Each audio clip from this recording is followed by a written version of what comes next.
I'm now pleased to introduce Dr. Sara Carpenter, who's from the Faculty of Education, to speak about Obstructed Paths, Understanding University Access Initiatives for Migrating Young Adults. Good afternoon, everyone. I want to talk today about some of my research related to migration, which I believe has to take place within the recognition that we are all treaty people on treaty land. It's hard to talk about forces of displacement and dispossession in other parts of the world without connecting them to the history and the current reality of our own locality. The research that I'm starting this fall actually has to do with documenting emerging models of post-secondary access and bridging programs at Canadian institutions. While there's a wide variety of these sorts of initiatives, I'm looking specifically at programs that are for adult learners who do not meet traditional pathways to admission to a four-year undergraduate program. My interest in these programs grows out of my work with refugee young adults, including my work on a still ongoing second SSHRC project that's on youth war and migration. A key finding of that research has been that migrating young adults face multiple barriers to accessing post-secondary education, and many of them are not actually related to academic achievement or language proficiency. In fact, the economic insecurity faced by newcomer populations in Canada is a major barrier, as well as the process of regularizing one's immigration status.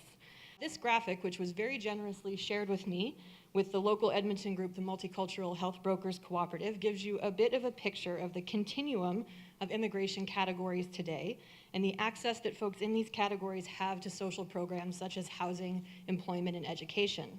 Many of the young people who migrate to Canada after being displaced due to war, economic crisis, or ecological devastation do so without the security afforded to the very small percentage of people who are recognized as convention refugees and accepted by the Canadian government. That means that the complexity of our immigration system is increasingly a site of limbo for young people, including those who are brought here as children. You may be familiar with the Dreamers movement in the United States or the debates around deferred action for childhood arrivals, the DACA debates, but Canada is also a country of migrants, particularly migrants with precarious immigration status, without status, and people who are effectively stateless. I spend a good amount of my time talking with young adults about dreams they have for pursuing higher education. As of last week, this is the processing time for a humanitarian and compassionate grounds application in the Canadian government's 31 months. And this is a rough estimate. If you ask people who are in frontline resettlement work, they will tell you it's much more regularly around 42 months. Nevertheless, 31 months of waiting, not for the assurance that you will have access to education, but for the chance that you might. So I'd like to close just by asking everyone to think about 31 months. Think about your own life and the plans that you have for your future and what a duration of 31 months means. You might be able to, for example, complete a SSHRC project in 31 months. You might also, if you were one of the young folks that I work with, get the better part of an undergraduate degree done in 31 months, but only if you have access to these institutions on equitable grounds. Thanks very much.